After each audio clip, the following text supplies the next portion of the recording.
కాసుకోండి Narayana family members అందరూ.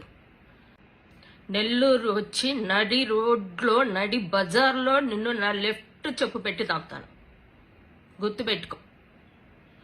ఆడోళ్ళంటే అంత తేలిగ్గా ఉందా మీకు? ప్రస్తుతానికి తందామని అనుకుంటున్నా, ఇంకొంచెం కోపం పెరిగితే చంపేస్తాను కూడా.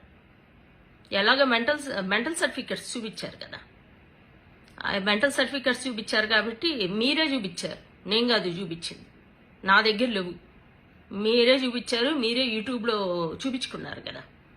లేడీస్ పవర్ ఏంటో నేను చూపిస్తా, మహాశక్తి పవర్ ఏంటో నేను చూపిస్తా, ఆది మహాశక్తి పవర్ నేను చూపిస్తా.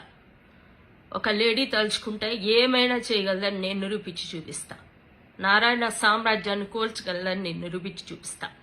నెల్లూరులో తిరుగుతున్నావు కదా, క్యాంపెయినింగ్ చేస్తా, పెళ్ళాన్ని వేసుకొని, పెద్ద పెళ్ళాన్ని వేసుకొని. అంటే ఎప్పటిదాకా ఎప్పుడు ఆమెను అంత పెద్ద రెస్పెక్ట్ ఇలా ఇప్పుడు నీకు కావాల్సి వచ్చింది. ఎందుకంటే వేరే ఆడది ఎక్కడ పక్కన నిలబడితే దాంతో లింకు కట్టేస్తారు అని ఇప్పుడు భయం వచ్చింది నేను మాట్లాడిన తర్వాత. అందుకని పెళ్ళాన్ని వేసుకొని తిరుగుతున్నావు, చంపేసేస్తా నిన్ను, బాగా గుర్తుపెట్టుకో. ఎవరెవరైతే ఇప్పటిదాకా నారాయణలో సూసైడ్లు చేసుకున్నారో ఆ తల్లిదండ్రులందరి మొహంలో వెలుగు కనిపిస్తుంది. ఆ వెలుగు చాలు, నేను వెళ్ళి జైల్లో కూర్చుంటా.